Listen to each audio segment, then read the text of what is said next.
Hello and a welcome to the dive presented by Honda, Season 4, Episode 31. This is finally the playoffs, baby. We made it.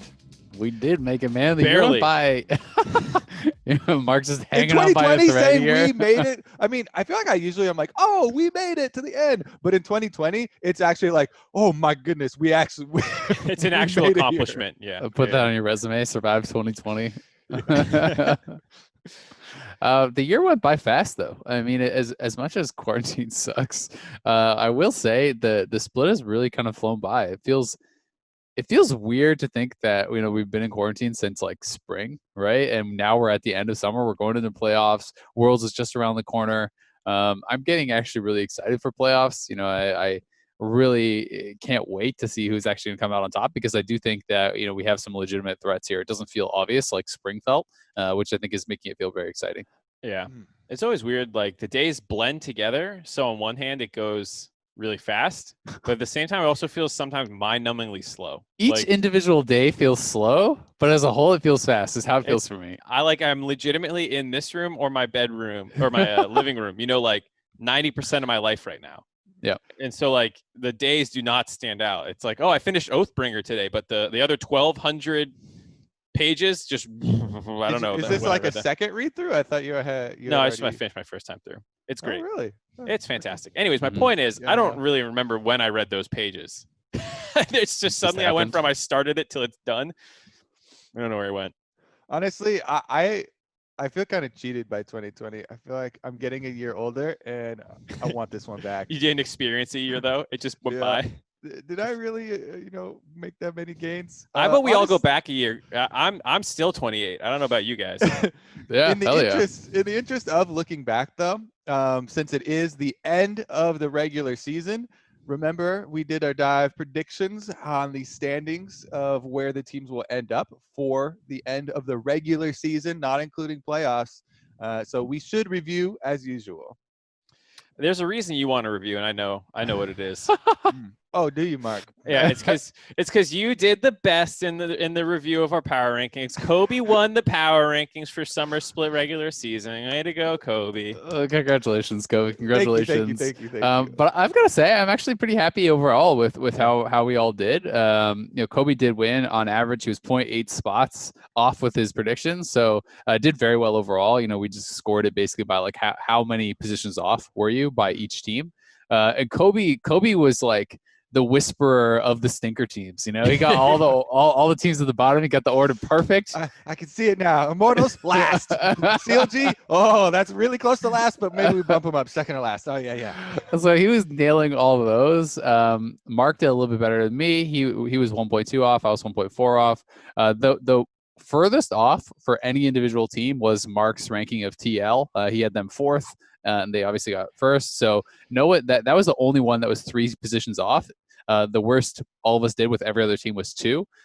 So honestly, pretty good overall. And the dives average ranking was a little bit better than Mark and I's. Really though, if we didn't get the TL ranking wrong, then we would have really been smurfing with the power rankings. That's how a lot of them are too. Like if you look at order, we're actually really good. It's just the problem is like you underestimate one team and it goes from 4th to 1st and it pushes your stack down. So I had, in C9 fly TSM, but because I had TL 4th, even though that stack is still all in the right order, it gets pushed down, everyone's off by 1. So what you're saying this is me finding a way to complain. And what you're saying is Jat ruined all of our power rankings by making Team Liquid number 1. Exactly. Yeah. If he just stuck to the script of TL 4th, I would have been fantastic. Yeah. He was bitter because the last time that he was on the dive and did power rankings, he had like CLG first or something. Yeah, exactly. Everybody was laughing. He's like, I'm gonna make these clowns pay. It's over. But we basically had it all in for our team power rankings. All the clumps were pretty much right. Yeah. Like the top 4 were all right. The next, the clumps were all correct, right? CLG, IMT, Dig were all in order at the bottom for the dive power rankings. And then Golden Guardians, EG, 100 Thieves were all just kind of mixed a little bit because EG did worse than we were expecting. It was mostly EG and TL were the only 2 things that kind of messed up the power rankings. Everything else was kind of in order, but those were like a couple spots off, which bumps everyone else in that area a couple spots. Even then, it's more Golden Guardians leapfrogging above 100 Thieves True. and EG for a lot of us, because we all had Golden Guardians unanimously 7th, but they actually got 5th. and then that kind of pushed some things down, And which is, I guess, to say probably one of the other big surprises this split. And because of the new playoff format, including 8 teams, it means that with our order being correct, that we got all the playoff teams correct. Nailed it. That's true. Oh, I know. I thought Dig was going to miss playoffs. But They the- changed when I half say their we, roster. The dive power rankings, as a squad, we did it. They changed half their roster up. Yeah, Like, Mark by was the time- only one who thought CLG would make playoffs. That's why you have me and Azale, Mark. We're here to lift you up. Try and Isn't that build you up. crazy? I was the most optimistic about CLG by putting them 8th, That's sad. and I still overestimated. Yeah. Oh God. But we are going into playoffs. There's been a lot of talk about it. I've heard there's been a couple of Reddit threads that Mark, mentioned to me, and some other people mentioned to me. But I had also seen, quite a bit of negativity, but also kind of misinformation about the playoff format. So I wanted to talk about it a little bit. For me, I'll start with some of the cons because I do think there are some cons, to any sort of system. The two major downsides, I think, to changing to this system and having 8 teams in is that there is a potential lack of prestige, right? Because, when you say you are a playoff team and 8 out of 10 teams make it, well, who cares? It doesn't feel the same as being a playoff team previously. I'd also say the other risk is that you have teams that are at the bottom who are going to have, those like gimme series where it's just like, okay, of course they're going to lose. Why are we playing it type thing? And those are the potential downsides. As far as pros, I actually think that there's a lot of them.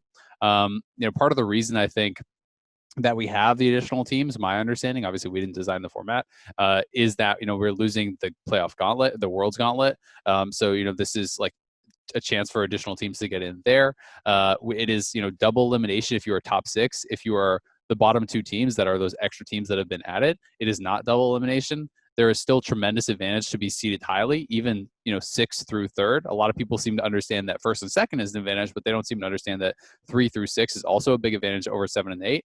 So just to put it into perspective, Team Liquid has to win 1 series against an opponent that they will choose coming out of that first round, and they make it to Worlds. They're guaranteed top 3 at that point. Now, Dignitas, down at 7th, 8th, those teams, they have to win 3 straight BO5s without a second chance to make it to Worlds. So their path is incredibly more difficult. Even if TL were to lose their first series, they would have another chance in the lower bracket, as would the 6th place team. So regular season seeding is incredibly important for this format. And I do think that one of the biggest positives for me is that we are going to get the 3 best teams to send to Worlds. And at the end of the day, I think that is, incredibly important. Whether or not there could have been a similar format with 6 teams and whatnot is up for debate. But I do think overall, people are really underestimating the value of the seeding. Yeah, and I also want to, so just generally, really quick for people that haven't been complaining or paying attention even to the playoff format. The top 2 teams, they get their buys plus a double elimination. So like you're saying, there's these tiers of basically regular season rewards that you get. And then you're like, oh yeah, and the top 6, they get the double elimination. They don't get the playoff buys. The tier 3 subs. Still pretty good. Yeah. And then the bottom 2, which is the cutoff that most people are complaining about. They're like, 8. Like, what the heck? Those bottom 2, they lose 1 game, they're out. To me, it is kind of, if you describe it this way, of combining playoffs with the gauntlet, because the gauntlet that people loved and people are kind of sad and missed are the exciting runs of like, oh my God, Cloud9 all the way from 8th place, ding ding ding ding ding, win all these back to back series to make Worlds. That's a crazy story. That's kind of included in playoffs now. A lower bracket team, you lose 1 series, you're out. Like you're saying, Dig, they would have to win all of these series back to back. And these are best of 5 series. So if this stinker team defeats you in a best of 5 series and defeats another team, best of 5, and they make it all the way to the top, then not, yes, it is recency, and yes, there can be meta changes, or there could be some sort of thing within a best of 5 and picks and bans evolving that they really hone in on, and they utilize that specifically to get there. While maybe not, like, if you look down the roster paper list, they're like, oh, every individual player is better. There are chances of that, but it does feel like it's kind of combining those 2 things and has the excitement factor with some of the recency stuff. Yeah, and I think a lot of people criticizing it don't understand all the implications that's coming with it too. I know a lot of people in particular just think it's kind of ruining regular season. Azale already did a good job addressing like how it's still actually rewarding regular season quite heavily. But it also, yeah, with all the tiers, like hell yeah, I'd rather have an extra life in playoffs, like, you know, and whether or not this is the best format doesn't change the fact that's happening. The other thing, when we talked about this with Lorlo on the desk, and maybe people missed it, but it's actually a huge incentive for teams at the bottom. What happens when you're on Dignitas in a regular split is you get dumped on for the first half of the split, and you go, well, shit, we're out of playoffs, and you're dead. You're dead in the water. Your motivation's gone.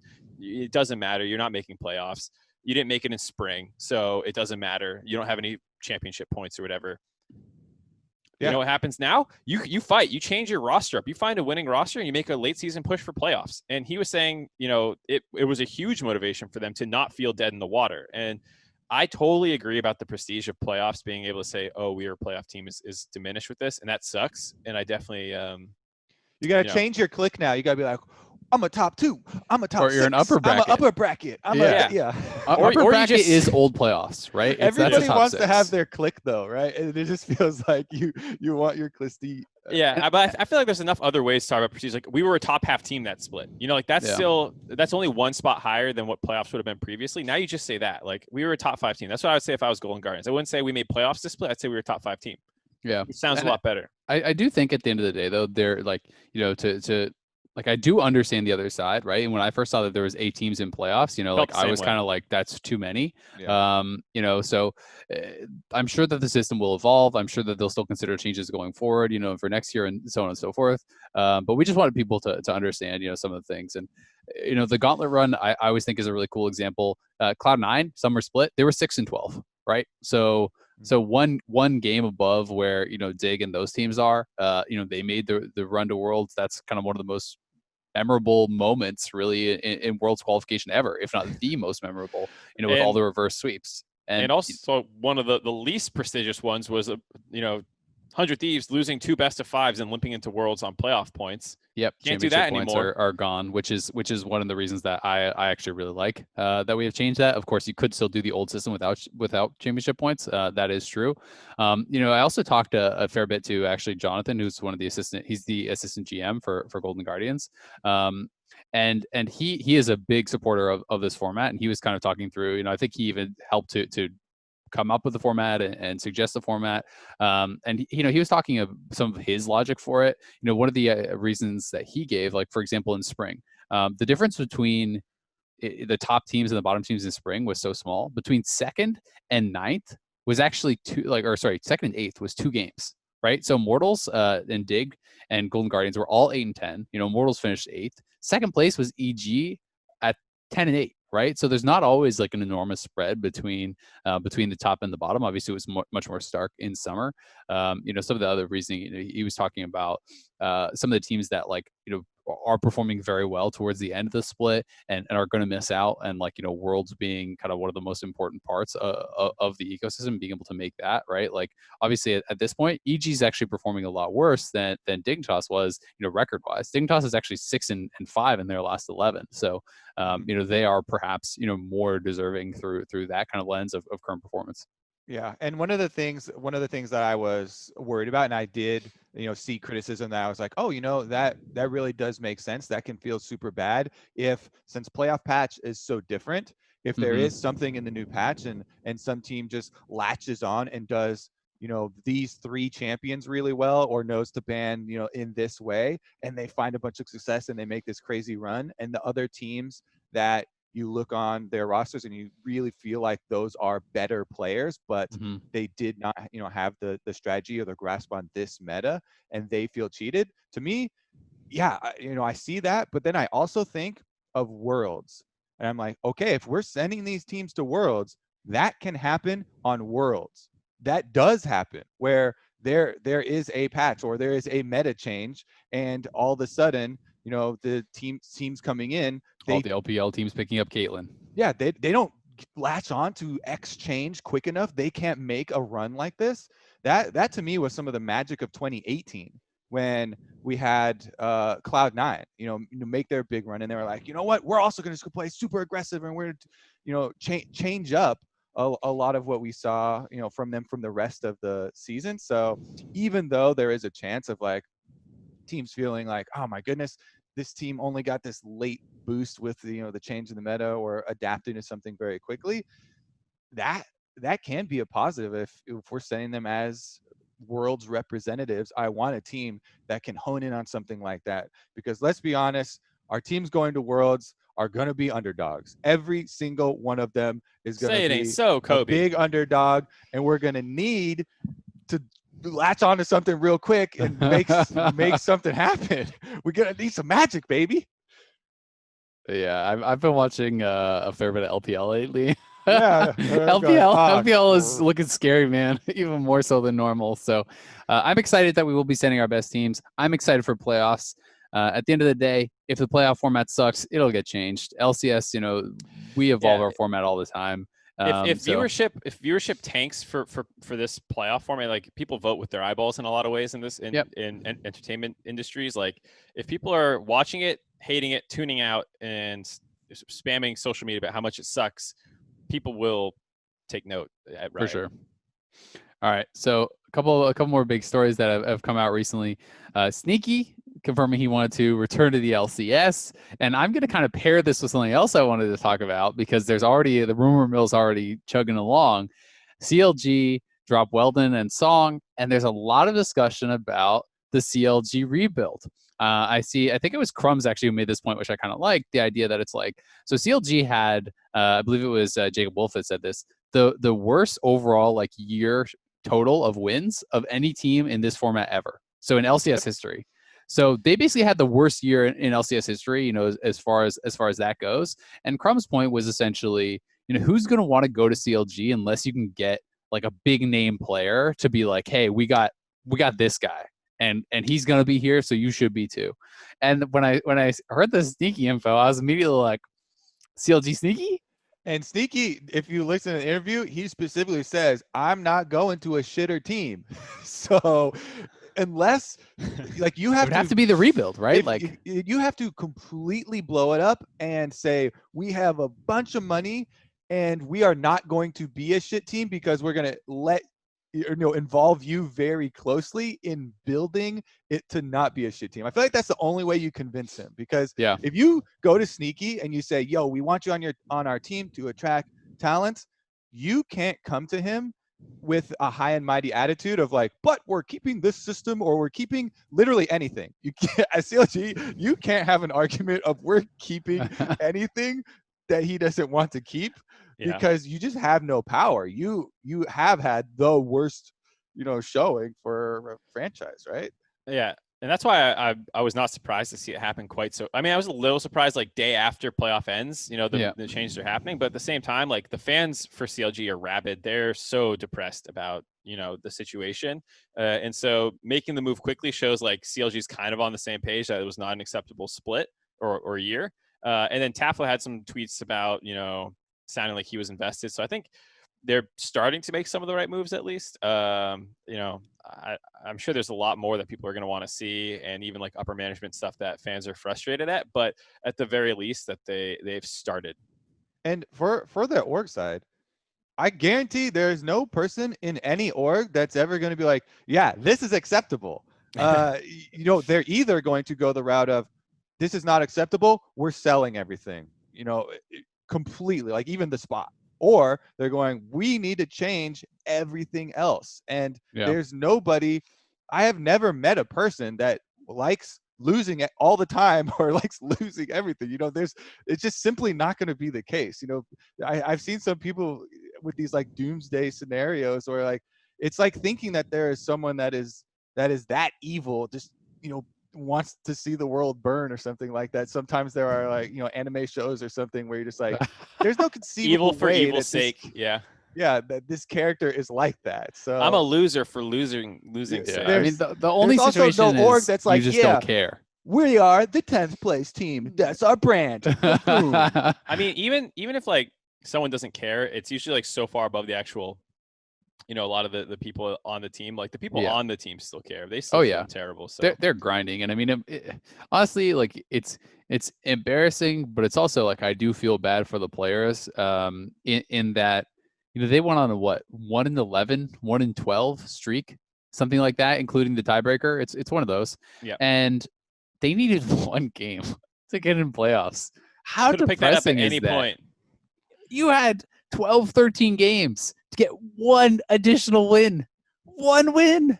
Like that is horrible. That is haunting. And I mean, just because I have to pick this bone again, like they were complaining too. Not the players, to be clear, not the players. Some of the org was like, we just don't get enough respect, and then they do this, and it's like rubbing salt in your own wound, because like rather than just you're like, instead they put the thing where they stick the wheel in the bike, it just turns people against you. Instead of just like quietly getting better and like working and improving, it's like demanding attention for the 4-2 start, as if this couldn't have happened, and then it happened, and it's like, ugh. You're stressing me out with the "we just needed one win" line, Azale, because I remember literally saying that at Worlds for Cloud9 to get out of groups. oh, that horrible second week. When was that? 2017 or something? Yeah, I was like, there's no way. We just need one win. We got all these chances, even tiebreakers and stuff. And you're just like watching it happen. You're like, no. Well, they only had 4 or 5 chances. CLG had like 11 or 12. So, True. Spread out over multiple metas and changes and patches and roster swaps. Yeah. That's rough. I mean, I hope CLG can bounce back. I'll at least say that, because it is sad to see that this team that was considered absolutely a premier team in the region for a long time. They're some of the greatest. They were champions, and they went to international The performances. MSI finals. I mean, some of the like greatest moments for NA have been with CLG. Great championships. That international run in MSI is always going to stick with me. That was huge. And I want to see them return to that, right? And my question is just like, are they going to be able to do that? Because it's very easy to say, oh yeah, this isn't acceptable, like we're going to fix it, but like they're going to need to be able to put up. They're at such a disadvantage compared to other orgs now because you have this stigma attached to you. Like you're going to need to be able to put up bigger salaries. You're going to be able to put up better players to be able to actually draw in a winning team, I think, at this point. Yeah. And I mean, all of us, like you're saying, no one wants to, same way, like no one wants to see losers. Like no one wants an org to be bad. Like all of us want our region to do better, our teams to do better. We want to have hype storylines. Like as soon as teams start turning around, we're hungry to talk about it. Like when Immortals was doing terrible and they put in Insanity, like everyone was like, sick. Now we have something cool to talk about. Like everyone wants the redemption arc. Yeah. And it doesn't have to come from, okay, we need to have all of this money and we're going to have to try and buy the best players for every position. You can also take the strategy of putting more money, more effort, just everything into building up and finding new players. Yeah. And that would gain you a lot of fan support. Mm-hmm. Because then also, even if you don't have immediate success, if you are showing the work, if you are actually showing the effort and really putting in the effort to find, scout, and build up new talent, then people will still be on board with that, even if you're not, first place or whatever. There can only be one first place team. There is always going to be an 8th, 9th, 10th place team. They just need to be showing and putting in effort in some sort of way. And it does feel like this year, more than really any year that I can remember, it feels like people are finally recognizing like a new wave of players. It feels like there's more interest and discussion around young talent, and people are recognizing that finally. Chris Greeley, the commissioner, also recently just announced on the 10th, so a couple days ago, this was his tweet: "We're committed to growing and elevating esports in North America, so we'll be moving scholastic and amateur esports programs under the LCS to support the entire competitive pipeline." They're also hiring, someone to kind of manage this whole thing. So, the whole ecosystem in general is trying to push and support towards young players. So maybe that's something CLG can capitalize on. But it's time to now talk about the teams that won more than one of their last 11 or 12 games. The playoff teams. Let's go. Okay. Yeah, and I think in particular talking about matchups in the first round, as much as we love talking C9 and TL, I think we'll hold off on that until they're actually playing a little bit later, because they have the bye week this week. So yeah, we'll just talk about those first two matchups, and then we can kind of go from there. Yeah. So Bye Golden week, by the way, Guardians. is such a crazy advantage. Not only because, oh yeah, you're avoiding a chance to lose, but we're starting so quickly. This is a new patch, and the LCS players they play solo queue, but they don't pay attention and practice on the new patch until it's a week delayed because the LCS is delayed on updating patches. So I've been talking to so many of the players, and they're like, "Yo, what have you been doing in Stressing. solo queue?" Like actually, just straight up being like, "Yo, what's the good in solo queue?" Like looking at the win rate changes and stuff like that. Um, I think that again, the tier list of your rewards for playoff placement coming into it, the bye week of being able to also Scout scout it out. everybody Mhm. and more time to adjust to the patch is gonna be huge. Because I heard some crazy Huge. stuff that people are trying, and I'm excited for the changes in the meta. All right, Golden Guardians TSM. That's where we're gonna start. Mark, you were trying to start us off. I was trying to. I'm actually really excited about this one. I think Golden Guardians, despite their 0-2 week this last week, still looked very hype. Same with TSM, even though they fell to fourth, because of some head-to-head tiebreakers versus FlyQuest. I think they look really good. I think the top 5 teams all actually look legitimately pretty good, and I think any of them could make enough of a run in playoffs to make Worlds. And that's why this is such an exciting playoffs for me. And in particular, this first matchup, there's a couple key places to look at, I think, for potential mismatches. And I wanted to get your guys' take on the jungle one in particular, just because Spica, he's recovered enough, I think, from like some of the problems he was having. To me, he has improved. I think that he's not hard carrying games, but he's not really dragging them down that much either. I think if there's one thing that stands out as a negative for Spica, it's these occasional plays around dragons and stuff, right? Like miss smites, or last week he had one where he used a smite just like on a player at the dragon as they were going for dragon, and then didn't have smite and it got stolen away. Sometimes it's just kind of these errors in these high pressure situations, which I think is pretty understandable for a rookie when you're having these smite fights against Broxa. If I recall correctly, I think he lost out on 2 of those smite fights early on in that game, which maybe they would have had Soul One Dragon earlier and won that game. Those types of things, if it gets that really high pressure situation, I'm a little bit more worried for him. But I do think that he has been improving. And as far as his like overall play and consistency, I don't think that he's super exploitable. Yeah, smite fights are always such a touchy subject for me I'm a because jungler. I'm actually not good at them. Yeah. Yeah. And so I'm always looking for ways to be like, okay, yeah, this can happen, but could any person on the team keep the enemy jungler out? Of course, Is yeah. there any suppression? Is there any Mordekaiser ult? Is there, all of these sorts of things? I'm always looking. To me, the concerning thing has been kind of the blooper games where, you have the Kane game, and then distance from that, you had the face check game for, we can term it that, where level 1, he has the face check, and then he respawns on Olaf, And goes died back to again. his own jungle. They have question mark pings at their blue. The bottom lane clearly pushed and moved up, and face checks again. Those types of things are decision making and choices where you're like, okay, I am still a bit nervous because there have been a lot of good games, but there have been some blooper games. And if you have a blooper game in a best of 5, that can tilt you for a whole series. Sometimes it's really difficult to separate and right your mental state and go into game number 2, game number 3 with a clear focus, and keep your mind on your jungle pathing and stuff like that. I will say, for Spica's benefit, his set in I forget if it was last weekend or it was the weekend before last weekend. He had multiple really big setups for the team. So he has had a lot of good performances for them as well. I would still say advantage 2 closer for sure for me in the jungle matchup. And it's not just individual play. I always look at like where these people are playing. Closer has the second highest bottom jungle proximity. And there's been a lot of talk about, oh my God, FBI and his stats, and FBI and who he have been playing really well and setting up a lot of things. This could be an area for this specific matchup where you see Golden Guardians trying to pressure double lift, trying to pressure treats in the bottom side, lift up FBI to be a mid-game, team fighting powerhouse. And if that comes because of extra jungle attention, higher jungle proximity from closer than from Spica, those types of things can definitely define the way that a series goes. Yeah, I think the other thing with the bot lane stuff, since we're kind of talking about that now, is like how often people are roaming and what they're able to do with their picks and stuff like that.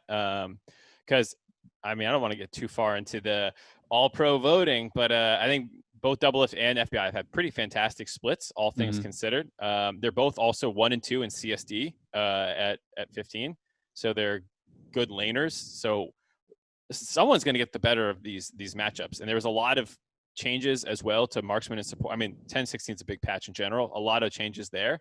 One of the things that I know some people have been critical of Double Lift in the past is ability to pick up new champions and adjust quickly to the meta. So I wonder if there's going to be some tricky stuff. He as well has a really weird champion pool, or is down to play weirder things, it feels like. So I'm actually super excited to see how the matchup will go. So I mean, I think as far as the Double Lift point, because it's not really like new champions, like I think a lot of the stuff that's coming back in the meta is actually like the old school stuff. He just played Lucian before it got buffed, and now got significant buffs for 10-16. If he felt comfortable playing on 10-15, I definitely think that the Lucian pick is going to be a threat for TSM coming into playoffs. I think Caitlyn, that's not going to be an issue. You know, these types of champions aren't going to be an issue for him. I do think as far as the bot lane goes, it should be very exciting. I feel like if anything is going to swing it more in Golden Guardian's favor, it might be Hui, because of Hui's willingness to pick more for lane and pick more for these counter style matchups. You know, something I've just been feeling in general about support, you know, over these last while is I've been waiting for a few picks to pop up. Like, people have started getting so comfortable just like doing blind Karma, blind Morgana, these types of champions. And if someone's going to blind Karma, I want to see people start bringing out things like Nami, which is just a straight up better laner than Karma. You can destroy lanes, you know, playing like Caitlyn, Nami, and these types of things. If people want to blind pick Morgana, things like Zyra, very poke heavy supports can make Black Shield almost worthless. There's also a lot of these kind of like low damage run at you style champions in the game right now, like, you know, tank set, tank Volibear. Those types of things can be pretty difficult to play into Zyra, you know, as far as team fighting goes as well. So I think there's some of those picks that are kind of like conspicuously missing from the bot lane. You know, I'd also be interested to see if we're moving more this direction. Like, are we going to get more of the scaling picks? Like, when people go blind Ezreal, could we see a Jinx? You know, things like this. I'm kind of really interested to see if there's going to be any sort of evolution. You know, especially with support picks, but also with ADs coming into playoffs. I think, especially going into this particular series, I like talking about the meta because both TSM and Golden Guardians have shown a preference for trying to, you know, create a lot of action moving through the early and mid game. And you mentioned Lucian. Lucian is one of the big picks. As I know, you're casting the this Thursday series, so keep your eyes open for solo lane Lucian as well, because with those buffs, every mid laner that I've talked to has been practicing it, as well as, you know, it can easily be used top lane too in punishable matchups. So Lucian is going to be a triple flex coming into playoffs on 10-16 off of these buffs. I think that is going to be a really big turning point too. TSM have used I think it was the most diverse champion pool. Yeah, I believe they're the most diverse, and TL was the least diverse. So I expect them to fully embrace things like this, where, oh, we've got Double Lift, memes on pocket pick Double Lift Lucian, and try and bait people into a late flex there up to a solo lane for the Lucian, and try and bully and, you know, win games in a best of 5 that way. I also think. Oh, go ahead.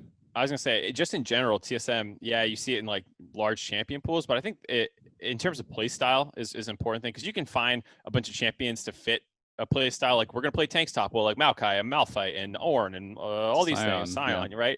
But I think TSM actually has a wide berth of play styles available too. Like, I wouldn't want Golden Guardians to flex Lucian in the mid lane. Like, I don't think that they play fragile comps well, or whatever you want to call them.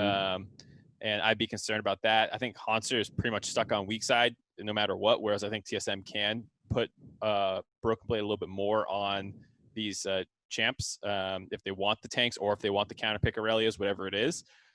So I think, you know, having a more open meta and more experimentation to go on actually helps TSM a lot more in this matchup, aside from maybe the bot lane, which we already hit on. And as long as you get the right read, right? Because that's the thing, is that sometimes, sometimes you can be like, all right, I can play everything, and you're not going to get enough games in with any particular thing to really have it fully fleshed out. Yeah. I mean, there was some criticism thrown TSM's way with the tank fiddle stuff, right? Where it's like they're last picking a tank fiddle into a team that they had all these tanks and they had no way to kill tanks. And it's like, what's your last pick? Tank fiddlesticks against 3 frontliners, right? So sometimes I think you can get baited with that. I think Lucian, to Kobe's point, is going to be a huge threat as a triple flex. But I could also see some teams getting themselves in trouble compositionally by grabbing this solution and focusing too much on the lane and then not having anything they can do as far as team fighting, right? And that's actually a trap that Golden Guardians has fallen into a lot this split. They're the only team that lost 2 games with Seoul, largely because their draft was so focused on early and they had no way to stand up to their opponents late. They're 0-4 on Italy. For I think somewhat similar results, they have had trouble closing their mid and late game. It's made a lot easier when you have specific types of champions to close games and to have straightforward win conditions. Some of them, those champions like Nidalee, don't fit in as well. And I think that Soleil and Lucian can be kind of in that bucket too. The other thing that has been popping up, especially, Fiora got buffs, Jax got buffs, is in tandem with those, the Sejuani. Sejuani has already started to come back because the synergy with melee champions. So I like it because there are 2 ways to go. You can try and go for kill lanes with double melees, try and have stun lock people, or try and play off the high pressure. That's why I'm really excited for this being a best of 5 and to see if they do run into problems and if it does kind of branch out and they have to come up with solutions within the best of 5. Those are always the most fun to watch. Yeah, I think so. Oh, sorry. One little point. I was actually just looking because the double, if we were talking about, double learning champions, he's played 11 different marksmen. Yeah. In the split. Well, not only marksmen because one was Syndra game, but 11 different champions in bot lane. That's actually pretty insane when you look over at FBI, who's has 5 and basically only plays Aphelios and Ezreal. Yeah. So it was actually funny where I won't say where, but it was someone on a team staff at some point that had told me this assessment of picking up and learning new champs, which obviously Doublelift has played almost every single marksman at some point in the metas that exist. So I don't think it's a significant concern. It was just a minor note. The thing about best of 5s that interests me as well with this is which trends are going to break, because the really interesting about Golden Guardians and why I'm actually really hot on them in general for playoffs is they have the highest major lead time in the entire league, higher than C9. And they are second, I believe, in major deficit. So they actually, they some of this is partially due to drafting because I think they over-index their drafts into early game. But I also think just in terms of players, you have 2 really strong side lanes, a really good early game jungler, and Demonte, who's mostly playing push and either roam. strong roamers or laners to just hold even in the mid lane. Echo, Lissandra, all stuff that can get a lane kind of. Right, and just having a strong mechanical basis and laning phase in a best of 5 series is so useful because it means that you're rarely just going to fall behind for no reason. They don't really ever lose early game for Golden Guardians, and that means you're almost always playing the mid game from a position of power. They're bad at mid game, I think it's fair to say. They've lost games with gold leads. You're talking about losing with Soul, even just against EG this week. Another loss that was pretty bad. They had a 4K gold lead versus TSM this week, which is worth noting, even though before they lost that game, which is why I'm really interested to see if they can get their mid game under control because they have such a good early game and laning phase. Yeah, I mean, I think this is the most exciting round 1 matchup for sure. I mean, there was a little bit of hype died around Golden Guardians because they had that final O2 weekend, right? But going into that weekend, they were on an 8-3 run.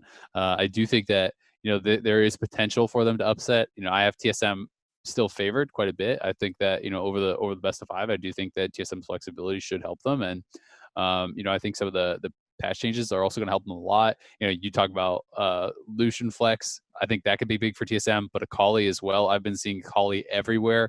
Akali's win rate went up significantly with those changes, 2-3%. Both those guys played Akali a lot when we were back in the kind of Akali, Silas, Aurelia type flex. That's going to help them. So I do think some of the patch stuff is going to help them. And Golden Guardians, if they could get their stuff together in mid game and be able to convert some of these early game jungle leads that they get into wins, then they would be much more of a threat. But they pick so often for it and they can't always do it, right? 10 of the games that Closer played this split were Nidalee, Olaf, Graves. Those are all champions that like I expect you to kind of have a lead over your opponent on average, and they didn't win very many of those, right? So it's one of those situations where you need to see them take that next step, but if they could, then they definitely can be a threat. Yeah, it's interesting because jungle and mid are tied so much in mid jungle duos success. And I definitely give TSM mid advantage and I give Golden Guardians jungle advantage. So I'm kind of like, okay, of these two relationships, which is the one that is going to drag their teammate down? which is the one that's going to disappoint them?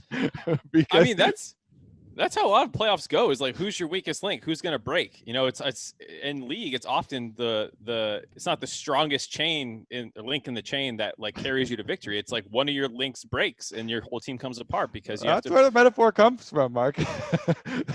What matters is the weakest link.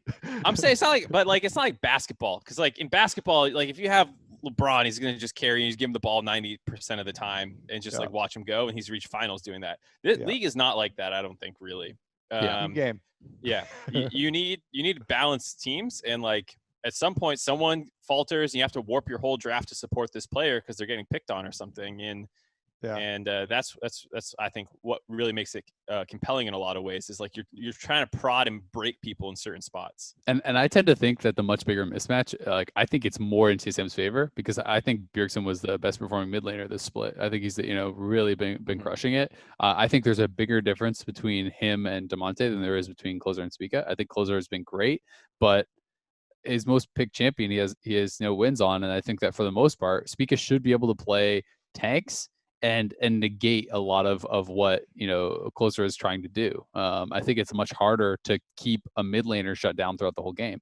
Junglers generally in competitive play, they have a huge impact in the early game, and then they spend so much time warding and protecting lanes and covering people and getting vision and doing all these things. It's like the solo laners take over more in the later stages of the game, right? Like they are more who wins and loses you the game. The jungler more like sets you up to do it. In I would say is like most of the time. So I don't know. I think TSM is like that's the biggest match. And if Damonte can hold on and do well against Bjergsen or even beat Bjergsen, then Golden Guardians could definitely win.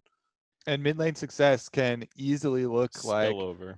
Exactly, moving to the other lanes. And if you get first move, first push, you get a window for roaming, then that changes the whole thing. But yeah, I like it. It's only a two link chain, but you need both links with mid jungle duo for it to really work out. Otherwise, you got no links. There's 5, but 2 of them are real. You just have a circle, a ring. Yeah, exactly. There's nothing.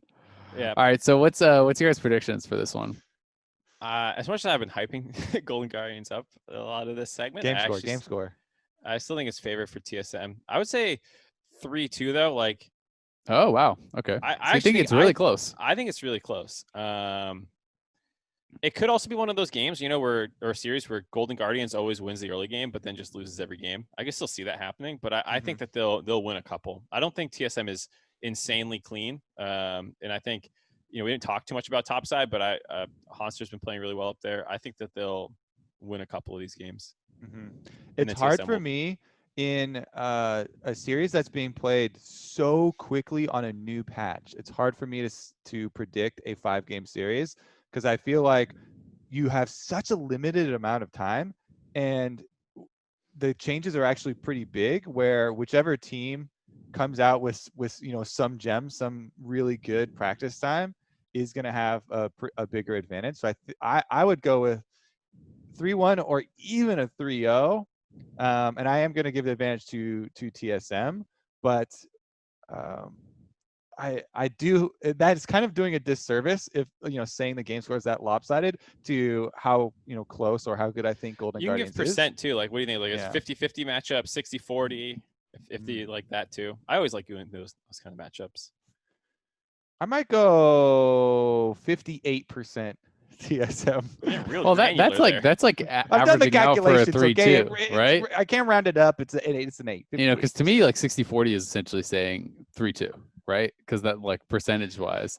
But I mean, you could have of game score separated from that you can have every game could be close, but you still think it's going to be a 3-1 or a 3-2 or a 3-0 or whatever. I think I'm more in that realm as well. I think that Golden Guardians is a good team, has improved in a lot of ways, but I don't think that you can just like fix your mid and late game problems that they've had.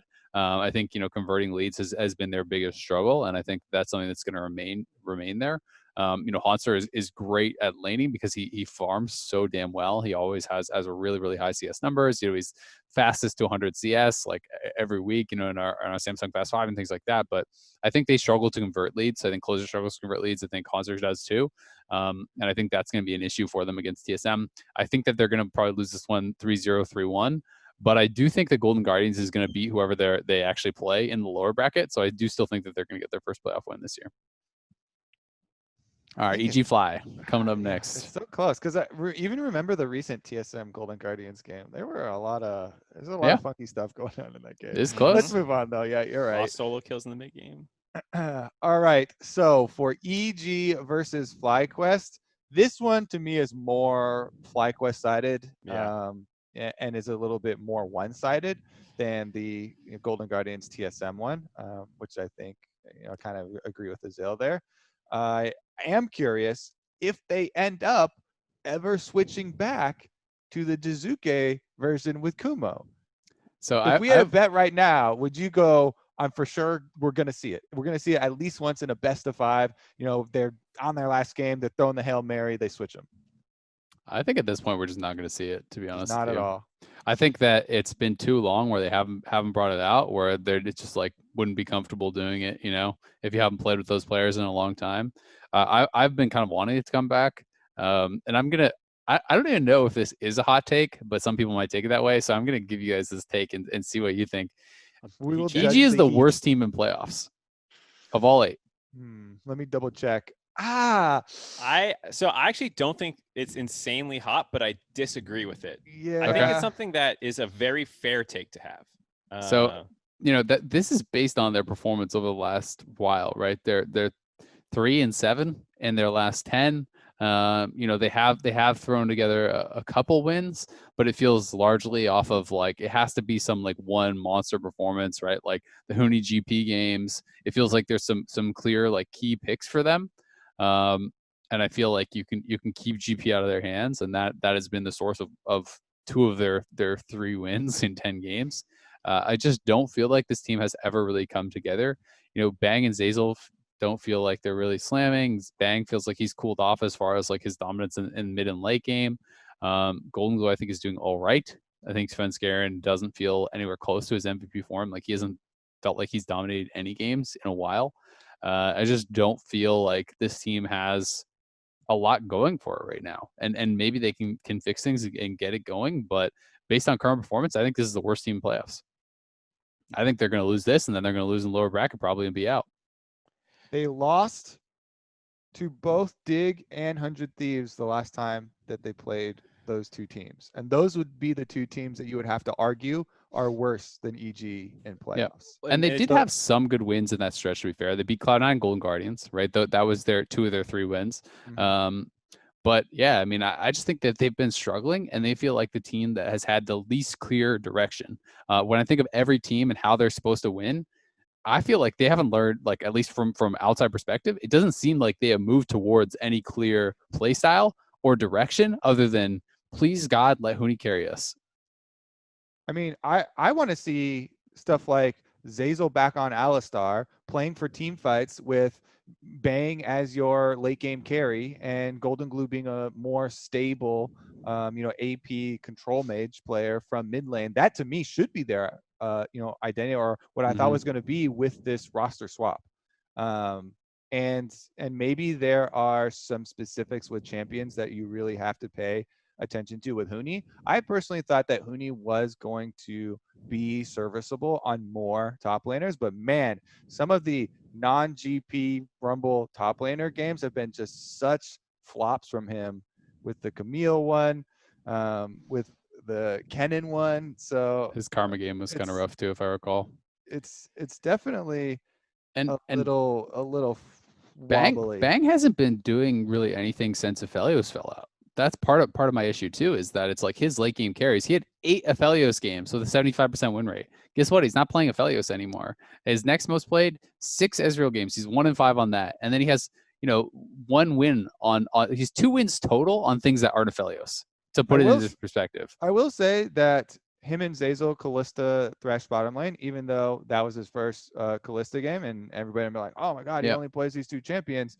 That was the best part of their losing game. Yeah. They were like, oh my God, all right, Bang and Zazel, you got to do something because we are just going to get smashed in this game if you don't. And they, tried to get, something going on the bottom side. They created some plays. They got some stuff done. So I still think that should be the direction for EG to try and go, is play off of them. And Zazel on, initiating supports. When he pulled out the Alistar again, everyone was like, oh yeah, that is his best champion. That looks sick when Zazel, is flanking and gets these hex flashes off. So it's just really tough because I feel like when I was going through position by position, and I'll let you in here in a second, Mark. I think that FlyQuest is favored at all 5 positions. That's what I was gonna say. Why are we talking so much about EG? They're gonna go, like Azale's saying, they're gonna lose both series and bust out of the playoffs. Let's talk about the hottest team. There's a lot of things people don't give enough credit for FlyQuest about. They're good. They have only lost with the wild total roster to C9. I had them second in my power rankings too. I think they're incredible. And like you're saying, they outclassed in all 5 positions. They have one of the most stable rosters in the entire league in terms of like where they good everywhere. They're not weak anywhere. Like even teams above them, like we're talking about with Golden Guardian or like around them, have bigger problems potentially with like Broxa. If you're looking at TL, I would say that they have some of the fewest weaknesses of any team in the league. The MASH stuff, I mean, people, like I always said, you need to realize MASH was legitimately, stats-wise and eye test-wise for a lot of people, one of the worst bot laners in the league. Turtle is not. He's actually first in KDA. He's highest in kills and assists at 15 on average. He hasn't played as many games, so his raw numbers aren't there, but he's actually incredible. Ignar has some of the highest roam percents in the league. He is actually the highest roaming support in the league, and Turtle does not fall far behind in laning phase. Like, he is actually, like, this team is actually super good. Yeah, they're 8-2 in Turtle. Only losses are to C9. Can I interject this or that slide? Because it was really funny. We just did it this morning. They gave me and James this slide of like, oh, what was the better mid-season substitution? Putting in Turtle or putting in Treats? And we were immediately like, what? Does FlyQuest get credit for creating their own problem and then solving it, and be them putting in MASH and be like, oh, let's put Turtle back in. Look where genius is. Problem solved. We're like, wait a second. Didn't you create that problem yourself first? Fair. There's an argument to be made that Turtle's doing a lot better since he subbed back in than he did in spring. Because I think he was a bit of a liability, or at least a non-factor in spring, whereas he's actually really good right now. And he even talked about his lack of motivation, right? That there was a reason for him to getting subbed out. I think this is the best League of Legends Turtle has played in many years. He's been killing it. Yeah, I think they're actually like really a team that's getting slept on right now. Everyone's talking TSM and Team Liquid and C9 and all this stuff. I think FlyQuest low key could be really, really good. Solo and PoE can't be slept on either. They're both, potentially pushing into all pro. We can talk about that later. I think the biggest thing I would harp on them for is potentially champion pool. Feels a little boring for some of their positions, but like Santorin is god tier jungling. Like I think FlyQuest is going to blow this matchup out of the water. It's not even going to be close. Is their champion pool boring? And Solo plays like 4 champs. Is boring bad? Because I feel like a lot of times that like seeps into analysis, and I'm just like, but is boring bad? I just mean on a new patch, it can be a little scary for a team that generally runs the same stuff over and over and over again. I'm in general more concerned that they're gonna have some struggles. Like they play a ton of set, it's got nerfed. Stuff like that. It concerns me a little bit. They're definitely one of the teams that's willing to run the same stuff over and over and over again. Mm-hmm. That being said, Solo did jump right on, Maokai and stuff. So he's willing to play a lot of the tanks. By the way, watching EU LCS, they have so many tanks. They spam Cho'Gath all the time. Sion, Maokai, Cho'Gath, like that stuff is just always up there. And no one wants to go to top lane, man. It's about playing for dragons. Yeah. But I mean, Solo in his last few games, he added the Shen, the Mordekaiser, and the Maokai. So I'm not actually too worried about his champ pool. I know he had so much success with set, and it was a really good flex pick because Santorin was also a great set. So, it'll be a blow. But actually not too worried about their flexibility. And they are on a 6-game win streak, so they should have the fire around their logo. It should be like completely like FlyQuest is like heating. They're past heating up. They're on fire right now. Like they're coming into the playoffs. It's like the 6-0. NBA 2K, Hot on hand. fire, yeah. It is interesting though, because I mean, with Nimbus nerf, with set nerf, volley nerf, that does hurt them. I think the flex pick thing is a pretty good point, because they've had 10 games of set between jungle and top. It depends how much people feel like set has dropped down, but if it's like you cannot play this champion anymore, that is a blow to them for sure. So many of their drafts, it feels like, start with first pick set. That feels like their draft almost every game. It's just pick set and then see where it goes from there. But I think this team is really, really good. I think maybe people. I've heard so many different people say everyone's sleeping on FlyQuest. Like, I don't feel like any of the analysts or coaches or teams are sleeping on FlyQuest. Maybe community is, and that's what people are referring to. But I've heard a lot of talk about this team. I think that they are just as much a threat to make it to Worlds as any of the other three. TSM and TL and C9. I think that FlyQuest could very easily be a Worlds representative. I think this team, how they've been playing over the last 6 games, if Wild Turtle, maintains that level of play, I think their entire top side is all pro worthy, and I think that their bot lane is pretty airtight. Like it just feels like they're playing, very similar to how TL has been playing lately, and I'm really excited to see how this team is going to do going into playoffs. The one thing I'll throw in that separates them from TL, though, is they're actually one of the highest combined kills per minute teams in the league. Better jungler. Better jungler. And Santorin is not afraid to actually fight and go for level 2 ganks and do a lot of crazy stuff. And the fact that they play a pretty solid game while also still keeping the tempo a little bit higher is something I'm very excited to see in a best of 5.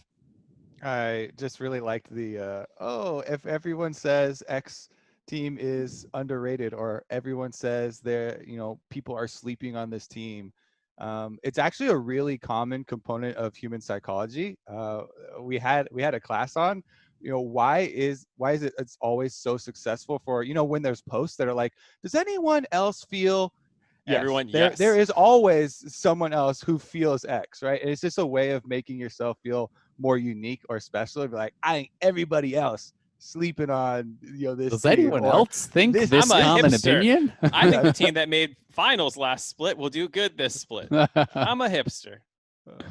Well, I'm really excited about them. This is legitimately the most excited I've been about FlyQuest. I think they're much better than they were last split when they made finals. I think that the league has improved. I think that other teams have gotten a lot better too, so their competition is higher. But this team I'm quite excited about, and I think that this is going to be a 3-0. I think they're going to crush EG. Yeah, the one thing that I'll also be looking for is, I know Ignar has gotten himself into some dangerous spots when he's looking for his game-breaking support flanks. So that's the type of thing in the series like this where we all expect FlyQuest to win. You try and look at for possibly their next series and their next opponents as a cautionary tale. All right, lower bracket then. Did we do predictions on this? I know I said I think we all said we all said FlyQuest, but we didn't. I just said 3-0. I don't know what your guys' game score is. I'm feeling 3-0 again because it's so quickly on the new patch too. I'm not going to do a bigger game. All right, do we want to touch on the lower bracket teams here? Yeah. You want to start 100? I was going to say, which one is more exciting to you? Dig. Because we also got this as one of our questions, and I was like, my hype for 100 Thieves was more centered around when they first injected Contracts and Poom, and then we immediately saw the Someday Camille game, Raoma on Galio, invading, going super aggressive. Then they beat Cloud9 with Contracts on Olaf, and he's just charging at people, flashing on them, killing them, and it really petered off for them. They did revive that exact strategy where they had the exact same champions. Contracts invading, Raoma on Galio, to me, that should be denied to 100 Thieves at all costs. That is the perfect champion for 100 Thieves for Raoma. Him Galio ulting on Someday or on Contracts is the way that they want to play the game. Other than that, though, my excitement has kind of petered off. Meanwhile, Dignitas, their bottom lane is so good. Johnson and Aframu have consistently been delivering. And then even though it's not always great, I'm still a little bit worried that there's going to be this random game where they pick no engage or something and don't Do do anything. nothing. I'm still a little bit, it makes you nervous, kind of a little excited. You're like, are we in or are we out? But for the most part, I do expect them to be super proactive since they've had those blooper games and been so heavily and publicly criticized for them. I think that's like forefront in their minds as they're thinking about champ select, as they're going into these games. We've seen Dardoch especially just really taking it into his own hands and trying to be aggressive. It's weird because usually when we talk about coin flip teams, it's like, oh, they're always aggressive, but then it just lands heads down sometimes and they turbo in. Dig is coin flip, but it's like coin flip between running you over or not even getting on the road. Like they're just they don't even show up in the games where they coin flip down, which is they weird. Feel like they look at the enemy comp or something and they just feel checkmated, and then they're just like, oh no. Isn't that just a draft thing though, right? To me, it's just how they draft. Like all those games for the most part. I'm recalling like these like Lulu scaling marksman bot lanes where they're just drafting like 3 losing lanes and being like, but we have late game though, and then they give up everything on the map, right? So to me, those were like a failure of the team because you have to play with what you're dealt, right? So whatever you get, you have to just try to do something. You can't sit back and do nothing. But also, it felt like a pretty big fail in draft to draft in some of those games, like triple losing lanes and only scaling and no engage for Aframu. Feels like he needs to be able to be proactive. So, I hope that they have that takeaway from it.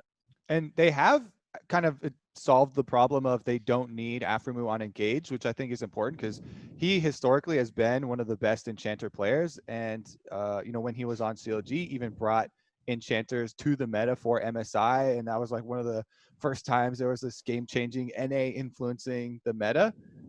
So I was happy to see them also get wins with him not on those champs and the other players also taking up that mantle. So I do think that is important improvement from Dig in the last half, which is where all the excitement for Dig is coming from. Yeah. After you hit rock bottom, after you have those low lows, when you're able to bounce back up, those are the underdog stories that people get excited for and start to root for you for. If you've been at your lowest and you actually, make improvements. Yeah, I think that's one of the things I'm really excited about if they can start playing more of the supportive mages, because Dardoch is going to be your primary carry in whatever series you get into, probably. I think Olaf with a Shen and a Soraka behind me.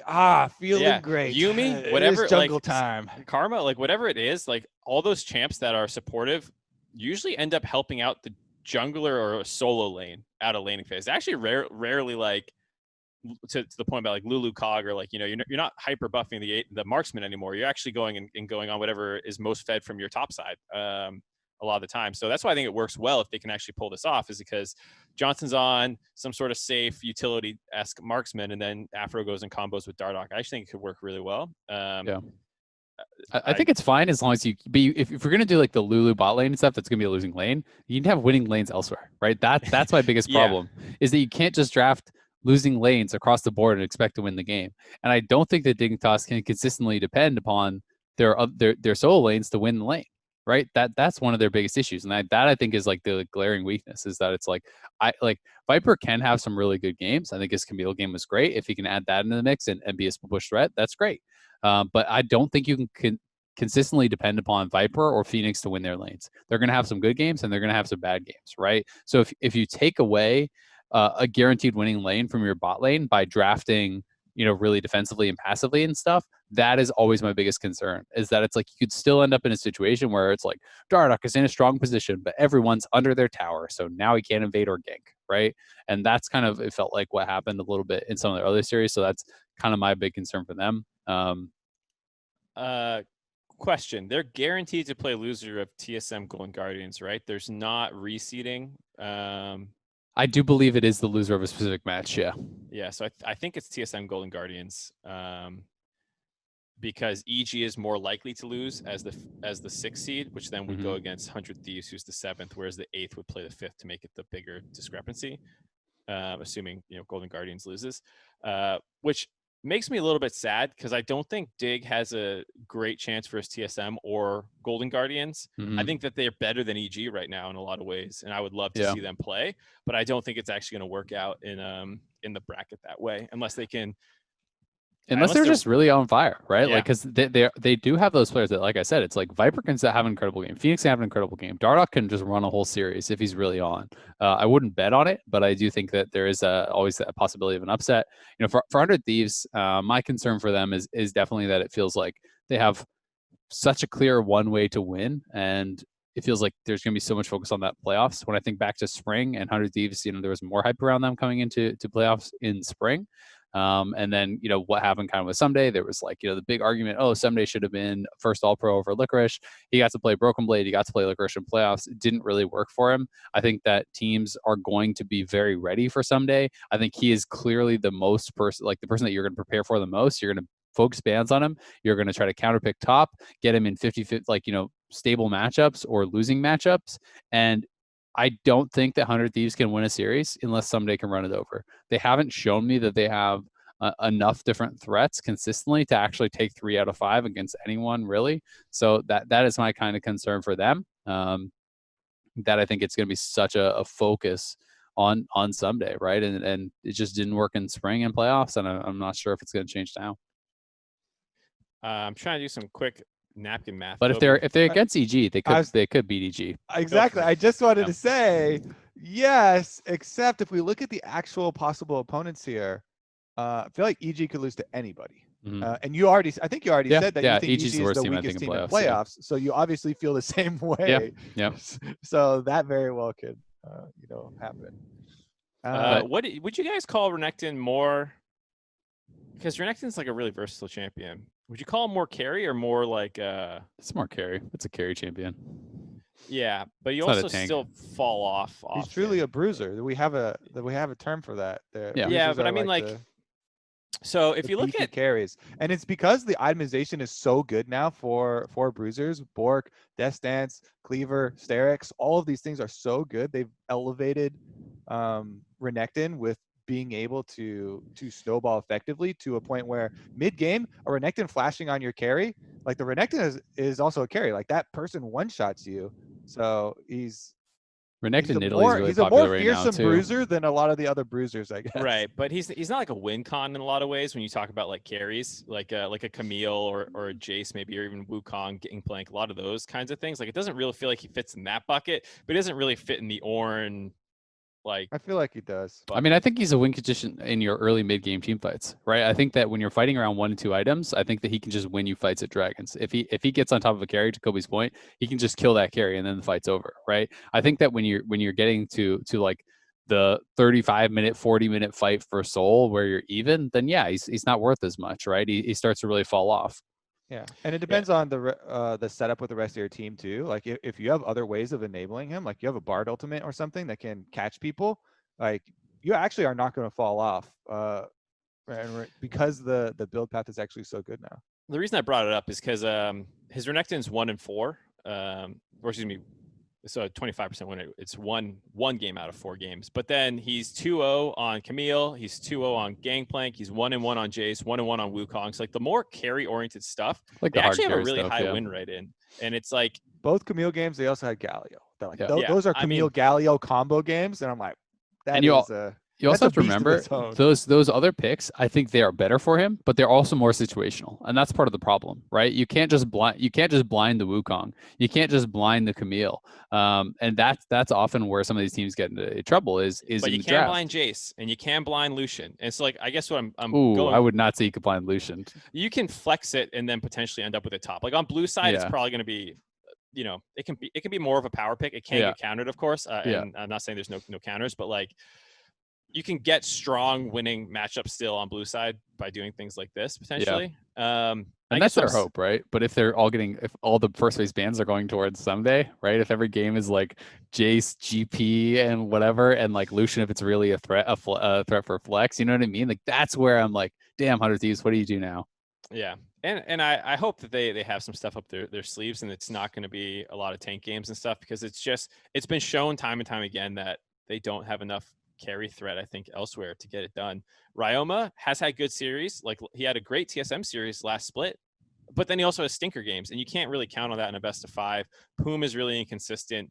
when he falls behind, he really like, I don't know what goes wrong, but he just keeps dying over and over. He starts chain feeding a little bit in those games where he starts losing.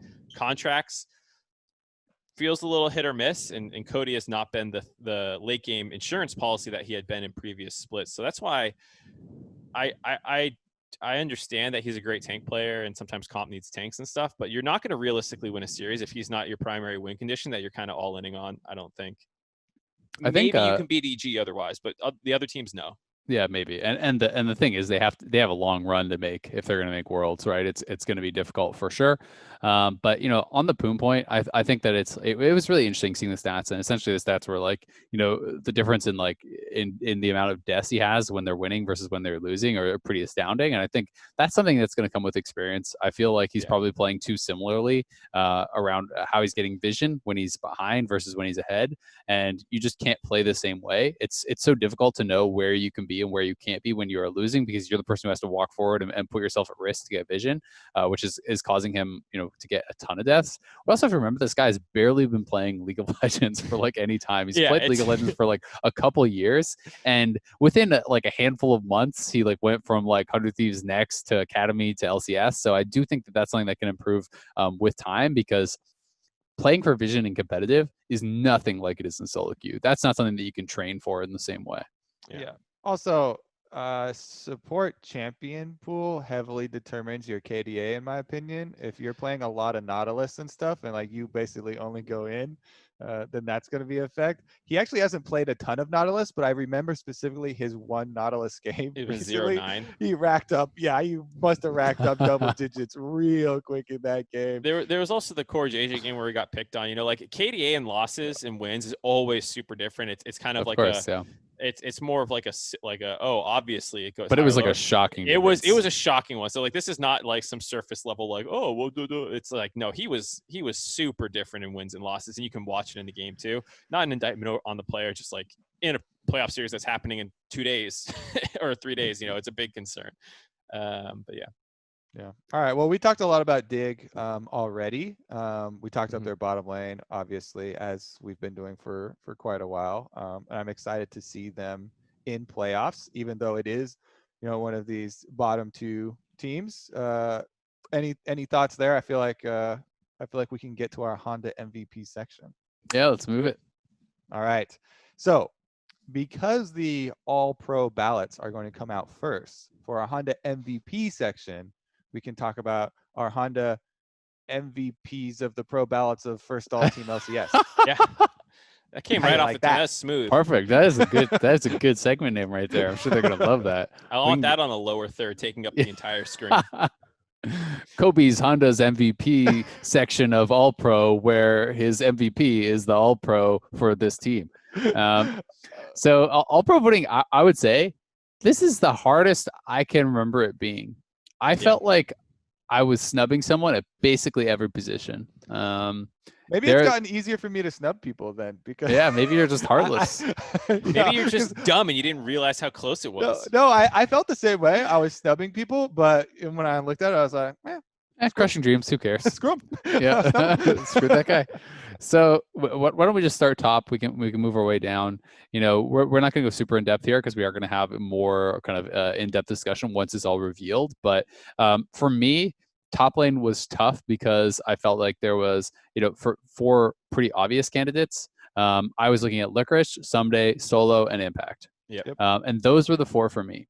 And I think that not Someday either, huh? Nope.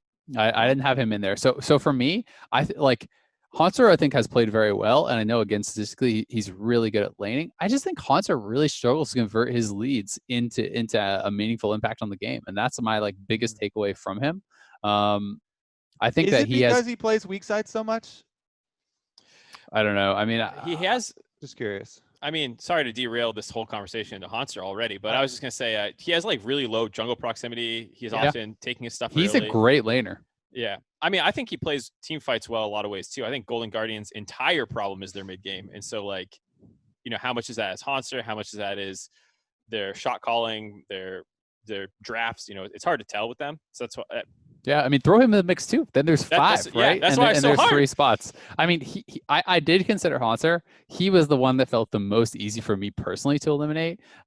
Based on my own kind of criteria there. And then it gets tough, right? Because it's like I actually think Someday has been such a monster. As much as people talk about like they don't win when he doesn't play carries, it's not really his fault. Like he actually performs very well on tanks. He performs very well on bruisers, on hard carries, on all kinds of champions. Statistically, Someday has been a beast. I felt like he has been so good almost every single game. Despite them not always being able to get wins when he's not like hard carrying, I do think that he has been really performing well across the board. And for me, like he was the most impressive top laner this split. Yeah. I mean, we can throw out our individual votes as spoilers because we don't know the aggregate. We don't know who actually wins, but I also did. What's your 1, 2, 3 then? We can drop just single ones every once in a while. I don't think we should give away all of them. Yeah, I don't want to. We should wait for the reveals. Okay. But Someday is one I think that people feel comfortable with. Yeah. I mean, I also did. Every time I watch him play, he's so incredibly good. And it's really important to highlight that his tank play is also so good. That's why they keep being like, oh, maybe it's time we put him back on Ornn. Maybe we win this way. And then they don't. And you're just like, okay, well, never mind.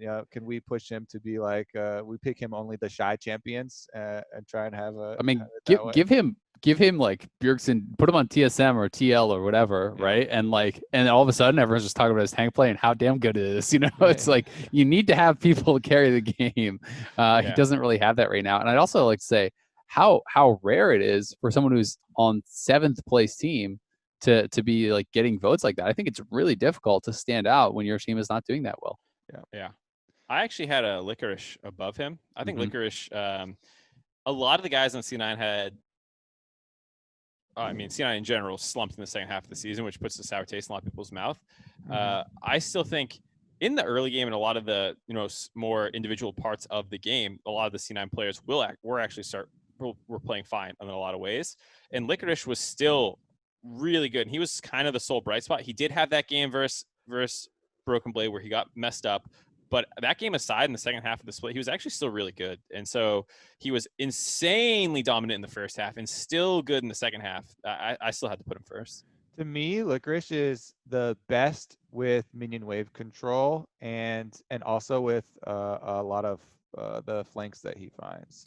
Yeah, he was up twice as much gold at 15 than anyone else in the league. Yeah, and a lot of that is how he plays the minion waves. Because people meme when they're like, oh, on Cloud9 when they were all winning, oh no, Licorice got first blooded. Like he's the only one that like dies the whole game or something from their team.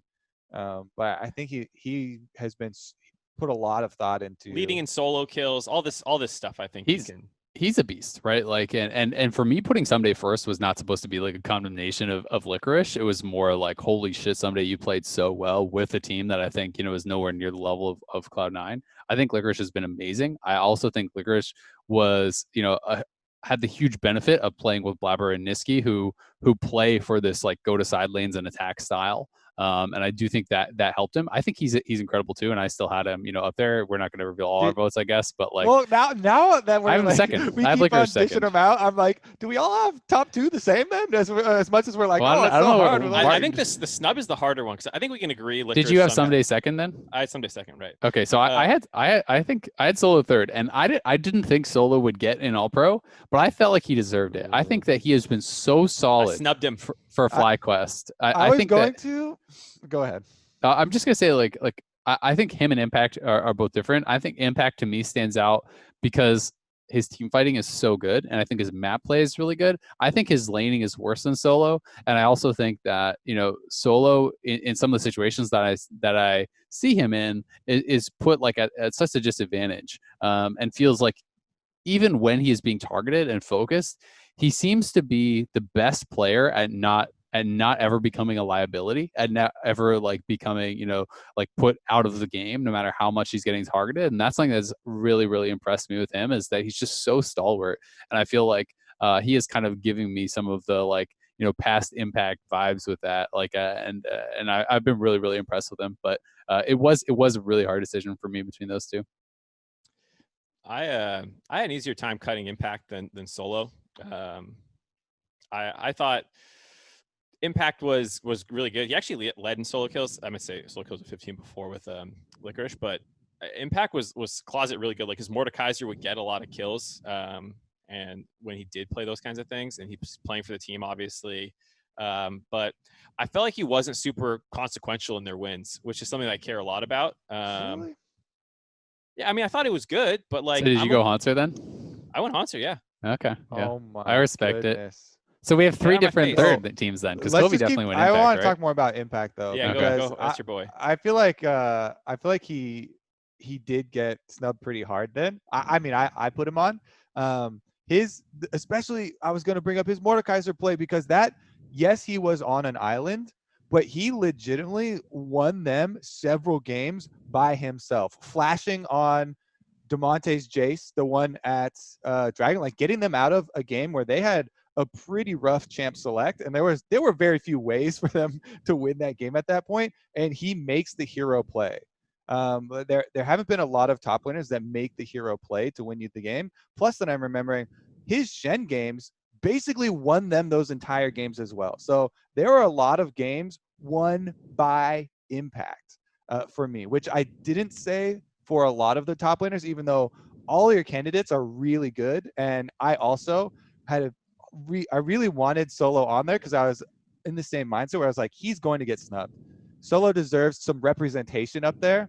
But then I thought, if everybody does that and then Impact doesn't get on there, then I feel more bad. And I'm like, okay, I still have to put Impact on there because he did have some games where he had a lot of solo deaths, from split pushing, and a lot of them from Jace, which were some pretty bad ones. But there were a lot of games where he just won Team Liquid the game. Some of them by just having Stand United, playing his lane really well, and just a lot of these games where they got free objectives, turned out that way. I couldn't do it. I'm not sold. I think the Shen stuff is great, but I think I'm always more impressed by the person using the Shen ult, because it's usually, like, in my experience, like the Shen player.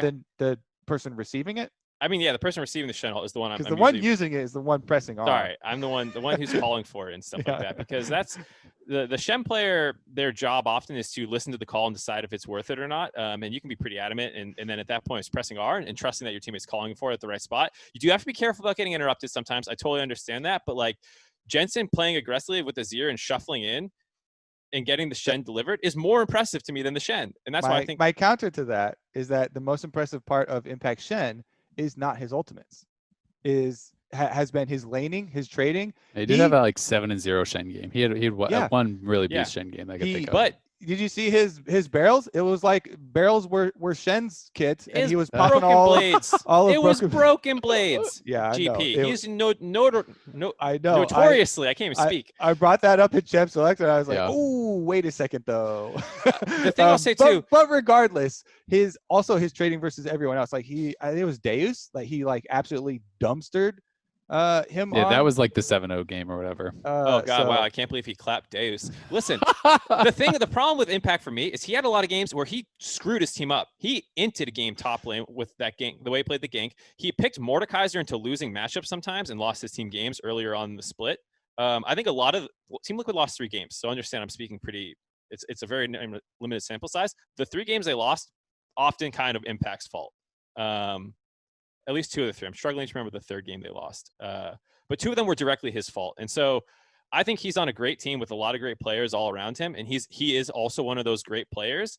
But if I was looking at people that I would want to help me make my team really good, I would need other people before him and stuff like that. And Hanszer he plays weak side as well, but he has a way better champ pool. He can play a ton of different things. He can actually play carries as well.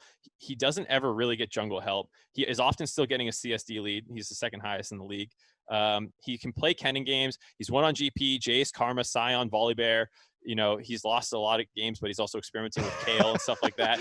I'm gonna have to push this forward because I'm not gonna complain too much. I think it was really close, but I think the Hanser fact that does we get all enough credit. have the fact that we all have 3 different for the 3rd spot, I think shows that it was difficult. This is like the most heated all pro discussion we've ever had. And I love it. And it's for the 3rd team.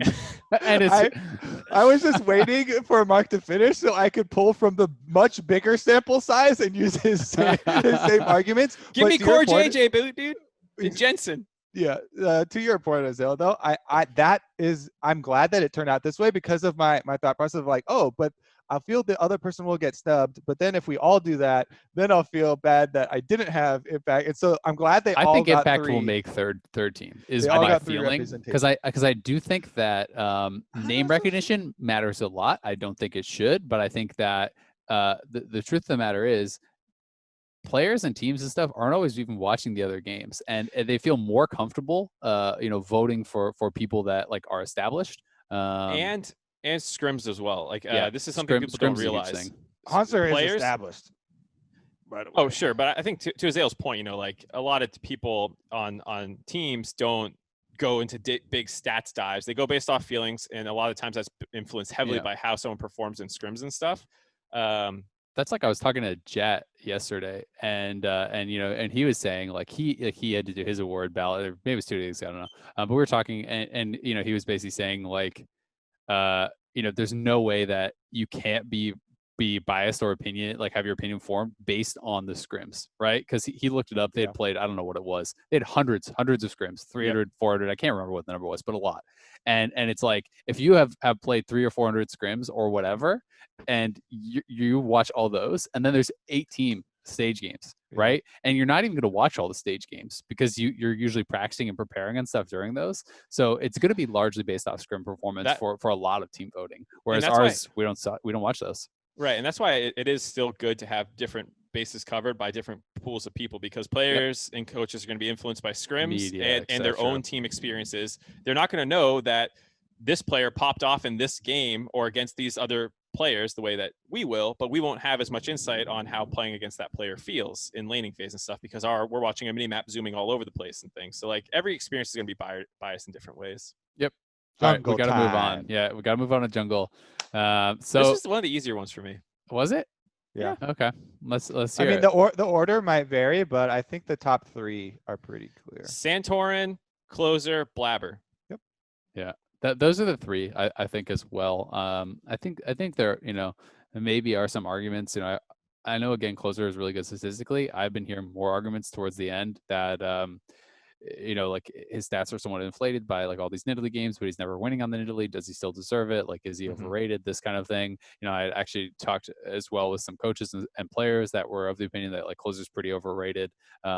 Because of that, they're like, it's like, okay, yeah, he's picking winning matchups, getting a CS lead, and then losing. So, that's kind of the other take. So for me, I was wondering if Closer was going to get knocked out. I think that is kind of the obvious 3. But after talking with some people, I did have to spend a fair bit of time just trying to think like who would even be my 4th. And honestly, it was like less hard to convince me that maybe Closer isn't as amazing as some people had thought than it was to convince me that someone was better. Because like I just don't think that there has been anyone beyond those 3 that have been consistently good throughout the whole year. And I honestly feel like the top 2 candidates are a tier above Closer as well. But I just don't know who else I would have put, and that's kind of what it came down to. Yeah. I think mid lane's also was pretty easy. That's why I was really surprised. I think mid lane is a 4. The final thing I'll say on jungle is I totally agree about your point. Like, yeah, I think Closer is overrated. I think there's a lot of great players on Golden Guardians, and if Closer was this MVP level candidate that people talk about, they wouldn't be 5th because he has tools to play with. But I also don't think anyone can take his spot. I thought Dardoch was actually pretty close, just didn't have enough time for me to want to put him in over Closer. But that was the only other one I was close to. Yeah. Anyways, on to Kobe's mid lane point. Yeah. Easy, okay. Apparently. So I'm assuming that maybe you still have Niski in there, because for me, I did remove Niski. So did I. I kept Niski in. But so Mark did. I thought at least someone was going to still keep him in there. I went with Grigson, Jensen, and PoE. Yeah. So that's why I think mid lane is hard though, because I do think that there's that pool of 4. I think Niski had a much worse split than he did last time. And I also think partially like if you're not crushing, his play style is never going to be impressive statistically because he plays to roam and he plays to move, he plays for his team. And so if you're not winning and your jungler isn't dominating in the way he was, it's like somewhat intertwined. Because he does often play very much for Blabber, so I think that was tough. But that's something that I struggled with. I think that it's like I don't know if Niski's going to make All Pro or not, if he's going to make third team or not. But I did think that between him and PoE, there was like very legitimate arguments for both, and that's the one that I really struggled with. Yeah, this one felt like more of a 4-horse race in that way. I thought PoE, so he's the one that I snubbed. I thought he deserved it, and that's why it felt really bad because he is super good. I thought, to everyone else, I think Jensen Bjergsen's pretty obvious. I know some people will be surprised at Bjergsen if you're just looking at stats, but I think he has sacrificed a lot for the team and done a lot with experimentation and played non-carry picks that like it's kind of hard to use stats for him. Niski actually still dominates the stats in every category almost though. He is so active in the early game, and a lot of that is inflated by their really strong 9-week start, but they actually still were crushing in a lot of situations in mid jungle, like against Bjergsen the second time that they played in C9. They actually picked on him and were still able to make plays in the early game. I thought all that was still good. I don't know what happened with C9 to make them become god awful in the mid game team fights, which is where they really started struggling. It was mostly their setup, but also execution in these team fights. So right, and their draft started changing. Yeah, it's not a lane phase thing too. That's the other thing with these roles.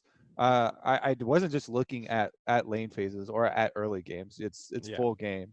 Yeah, and I think you have to do that. And I still felt like Niski had done enough really well to want him in there. But it was really hard.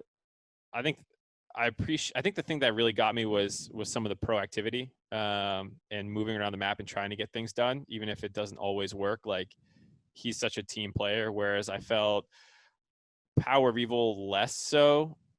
He is still, even though he branches out and has been doing new things a little bit more this split, he was still kind of the quintessential control mage player in a lot of ways. But I felt like he was heavily outclassed by people like Jensen, even Bjergsen for PoE. So that's why It's interesting that you're saying, Niski is still like dominating his stats, because I know, like, as far as laning phase goes, he has one of the worst laning phases of any of the players that actually started. It's only CSD. He actually still is top in gold lead because he gets his gold. Yeah, because they do only get a lot of CSD. kills. But like, when I was looking at like damage, like damage output and CSD and things like this, like he is not crushing it in all categories. He's 8th in like damage a minute. He's like 7th or so out of mid laners who have like a lot of games, in CSD and things like this. Like, I still think he's really good, and I did struggle with this, but I just don't think that he was able to turn in the same kind of split. And whether that's like a Cloud9 thing as a whole, or whether that's a Blabber and him thing not working as well, or a Blabber champion thing, like his champions aren't working as well because Blabber wasn't playing carries as much, and maybe that stuff will be solved going into playoffs now that Blabber picked up both Nidalee and Graves, which he hadn't touched.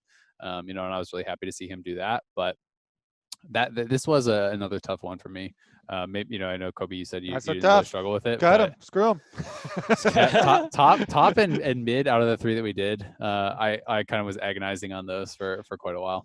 Yeah, his Azir games and Orianna games, I was just like, can't really do it. And we are running pretty long here. Yep. So this is by far, by the way, our biggest Honda MVP section ever. So you're welcome for for the new and improved. You said mid lane was your hard. I thought bot lane was super hard. I thought there were so many good bot lane players. Bottom lane, I'm just saying, out of the 3 sections that we did, mid and top were hard. That's all I said. I almost had 6 bottom laners in. So I for sure had 5. Sven, double, FBI, Johnson, tactical. Did you have all of those within your discussion period, or within your perspectives? I cut Johnson right away. Oh yeah, that was the easiest one. Because that was recency, but still. Johnson was out of there for me. I did have a lot of consideration of those. I actually considered Wild Turtle more than I considered Johnson, but then I just couldn't make the argument to actually put him in the top 3 because I just didn't think it was enough games. Yep. I just he basically played half a split, right? 10 out of 18 games. I did that across the board for people like Dardoch too, and that's why I didn't put anyone, I don't think, that got subbed in or out and missed a significant portion of games. Did we end up with the same 3 after like my big thing cutting down? I cut down to Sven, double, and FBI. That was my 3. Yeah, I think that was my 3 as well. Okay, so After all that, we have but the I'm same curious. cut I'm downs. curious to see like the hear orders. order, right? Because when I those know come Mark, out. when you guys did your tier list, you guys had FBI second. I think I did ended up you putting still him first. you put I him think first? I think I put Oh him wow, first. see, my I had him God. third. But for the record, yeah, did you see Sneaky's one? Because I told Travis specifically to ask him to do Yeah, I saw that. a sneaky ranking. Yeah. What was it? Sneaky had Sven, then Double yeah, S and tier is someone Ven. else. Tactical and double lift are A tier. Then B tier is FBI. FBI. Yeah. C is everyone else. Yeah. I might be. I did this at like 1:00 last night, so I might be a little bit forgetting my order. I think I did FBI, double lift, Sven. I might have had Sven. Like it could be any of that. To be honest, this was one that I struggled the most with, and I can't exactly remember. Tactical was a really hard cut. I thought he was super good this split. Yeah, I thought he was really good, but I also like it's tough, and it does get into the degree. I think he performed really well. I think he performed comparably to some of these other guys, but for me, partially, it's like also the way that TL plays, I think enormously benefits An marksman 80 carry. player. Yeah. They play so slow. They play multiple front lines. They always draft for incredibly strong team fight front to back. And it's like you have Impact and Broxa, who, despite the fact that I don't think Broxa was great as as far as his involvement and ganking and everything, I still think he team fought well. And you have this like super farmed tank on and Broxa, and oftentimes Core JJ is setting up team fights incredibly well. Jens is a monster team fighter, so he had so much protection, and I think he played very well with it. But I just felt like he was set up so much for success, more than some of these other guys that I think performed at a similar or even greater level. And also the fact that that he is actually like laning with who I think should be the MVP, Core JJ, I think is also setting him up incredibly well for success. But Tactical, I think, should be really proud of the season he put in, and I'm super excited as like another young NA player to have a season this good. I think is actually really, really hype. Yeah, he made very few mistakes. It's just a lot of those kind of like external factors that you're highlighting about the team and play style and teammates and stuff. Yeah, Sven for me was still first because I still think that like as far as like watching him individually, I struggle to remember like any games where I felt like he played bad. Even the ones where people are kind of criticizing the Sen and Wukong, that again to me felt like more of a team issue and stuff. I still think individually he was playing those well. He showed flexibility by playing. They were forcing flashes. Yep, the Lux Senna bot stuff. Even in the Wukong Senna game, they got a 2v2 kill. I think that he was like really, really good on marksman across the board. I would say that he is our best flexible marksman player, like our best flexible bot laner. I think that like I am okay with Sven playing mages and playing these things, whether or not it fits into the C9 comps. That's a bit of a different story, right? But like I have faith that he can pick up and play whatever champion, and he will be really good at it. There's a reason he's been number one in solo queue for like forever, and I still think he just turned in such an impressive split, even when C9 wasn't looking as good as his team. I still think individually he was standing out for me. Yeah, I think the other thing to remember too, I know a lot of people look at laning stats with things like the Wukong and the Senna game and the Sona. Like your laning stats are gonna get tanked, same way Bjergsen's were a little bit when he's playing tank fiddle and stuff like that. So it's kind of whatever about part of some of those, because there are reasonable explanations. Last position, support, unless Kobe had anything else you want to throw in on marksman. No, I had that one pretty easily cleaned up. For supports, easy, I think 1-2 easy is number one easy peasy. Core JJ Vulcan, I think he's gonna be like almost everyone. Yeah, the last spot was interesting because I was like, it was really different from the first two. Since the first two were so lickety split, and it's like, oh my god, yeah, boom, so good, boom, so good. Who next like earns their way in here? And I'm pretty sure nobody else chose the same as my third. Okay, what's your third then, Mr. Surprise? No, I want to hear. I want to hear yours. All right, I think I considered for my last Afro and Ignar were the only two I seriously considered. The same way I was talking about, I eliminated a lot of people for not starting the full season. Treats, despite being great, I axed. What about Huhi? Did you consider him? No, I think he's good. Yeah, but I put Afro.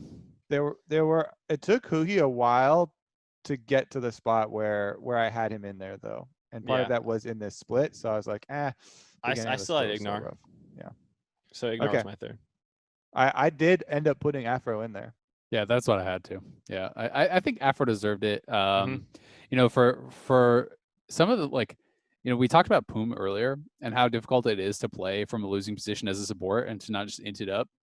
Afro was on like a pretty trash team for most of the year. They started Yes, 0-8. very trash. They Like started last 0-8. Yeah, and he looked good. And I think Yeah. it's actually so hard to look good as a support when your team is just chain losing and you're the one. They're like, all right, Afro, we're down 10K. Go get us some wars around that dragon, bro.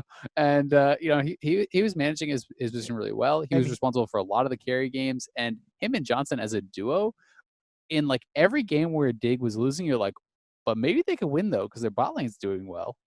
and he didn't just minimize risks like on losing team in playing Mhm. support, and you're like, oh, I gotta go get vision now, I gotta do X thing. He Playing is sticking Brand, getting himself kills, and out then running there away. to win them the game. His Thresh grabbing hooks was one of the only things that got them out of their early split fall where they were just losing every single game.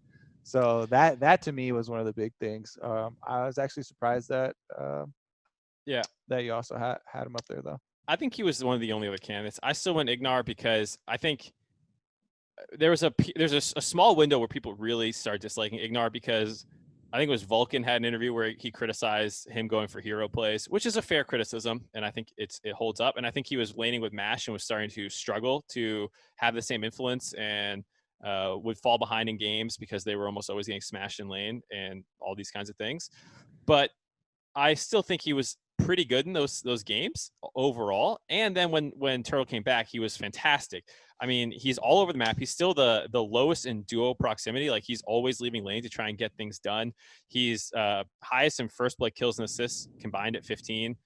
He has great just playmaking in general. When you actually watch him, great champion pool. Like I think all the things that held up for why people appreciated him last split are still completely true. And the only times that he struggled, I mean, everyone always talks about, marksman swapping supports and how difficult that is for double lift. It's like, well, how hard was it for Ignar to play with Mash? And, I think it's probably pretty goddamn difficult. So like the fact that he was able to still help win his team games and all these different things, I actually think he was still really good. I think he was really solid. That was one of the guys that I was considering as well. But because we have gone so long, we are actually going to have to cut the section where we do questions. But some of these questions were great. We're going to save them, try to pop them in the next episode. So thank you guys still for sending them in. You can continue to do so on anchor.fm, search The Dive. And you can also hashtag The Dive LOL and tag us on Twitter to send us the questions there. So thank you so much. But we do have a lot to get to today. It's a packed day. So we're going to have to call this one now, as it was a monster episode, over 100 minutes. I think probably our longest one of the year. And that'll do it for this episode of The Dive. Thank you so much for tuning in. And thank you, Honda, for making this possible. Keep that in mind with the format. Games are going to be starting tomorrow, Thursday. They are earlier. And that is Thursday the 13th at 1 p.m. PST. Golden Guardians versus TSM. Don't miss it. We'll see you there.